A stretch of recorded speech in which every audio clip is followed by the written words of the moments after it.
मी लिहिलेली आणि आपल्या भाषेवर ही मी जवळजवळ ऐकली नसेल तुम्ही युट्यूबला कुठेतरी. परवा मी मुंबईला आपल्या समाजाचा एक कार्यक्रम होता, पटकन सांगून टाकतो. तेव्हा मी ही सादर पण केली आणि पुण्यात बोलवून आला. पुण्यात कार्यक्रम करायचा, मी पोटात गोळा, तुम्हाला माहिती आहे तिथली माणसं कशी असतात आधी. पण त्यांनी मला झेपवले नाही, मी पण त्यांना झेपवलं. 1.5 तास त्यांना उठू दिलं नाही. एक काका उठत होतं, म्हटलं जरा थांबा, जरासं राहिलंय माझं पण आणि तुमचं पण अगदी जरासं राहिलेलं आहे, ते संपवानी म्हटलं जा.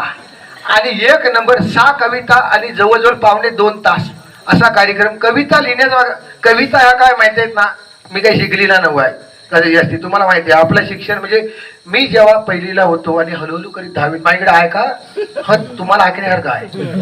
मी जेव्हा पहिलीला होतो आणि हळूहळू करीत जेव्हा 10वीला गेलो सानंद भाऊ, तेव्हा 10वीला जेव्हा मी गेलो तेव्हा पहिलीला जर माझी बरोबर होते त्यांची पोरा 10वीला माझी बरोबर होती.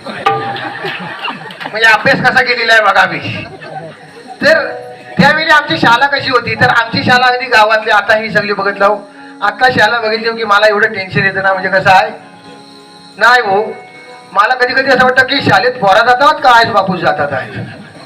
सगळं आईस घेतलेलं असतं, दप्तर, वॉटर बॅग, दुपारचा डबा, मधला बारका डबा, आणखी वेगळा डबा, कुरकुरे, बाकी काय इच्छे नका, 2 बिस्किट. काय त्या पोराचं म्हणजे पोट बिघडणार नाही तर काय होईल मला सांगा तुम्ही.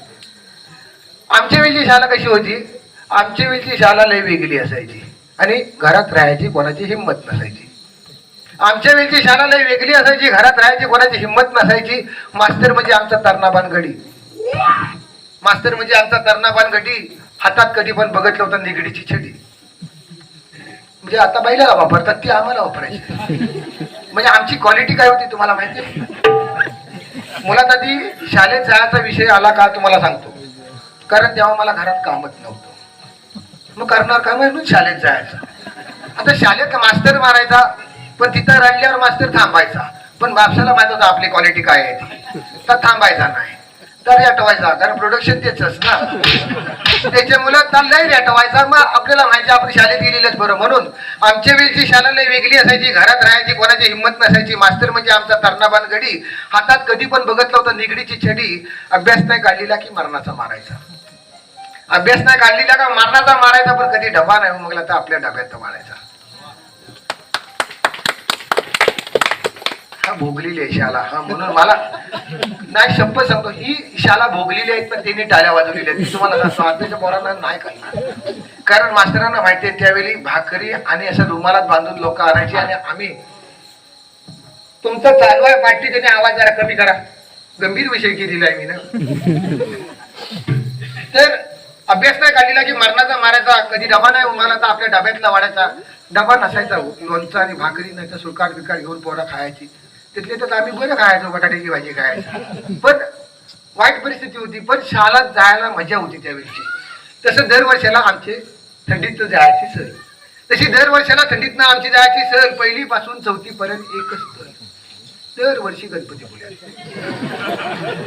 तशी आमची दरवर्षाला जायची थंडीतनं सहल, 1ली पासून 4थी पर्यंत एकच सहल गणपतीपुळ्यात. आणि सतीश काका तुम्हाला जागा मला आवडेल, टेम्पोत न्यायचं पॅक बॉडीच्या, का तर पोरा ते हात खिडकीतनं बाहेर काढली आणि मास्तर दरवाज्यात बसायचा आणि आम्हाला सांगणार सामरेवाडी गेलं, आम्ही होय करायचं.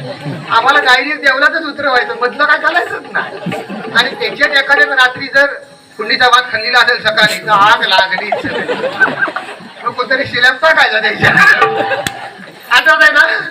आणि मग तशी दरवर्षी जायची थंडीतनं सहल, 1ली पासून 4थी पर्यंत एकच सहल. सहलीचे सगळे पैसे मास्तरच भरायचा, सहलीचे सगळे पैसे मास्तरच भरायचा. आहे बाबा रोजंदारी करून थोडं थोडं द्यायचा. तेव्हा आमच्या शाळेत वनभोजन पण असायचं, तेव्हा आमच्या शाळेत वनभोजन पण असायचं.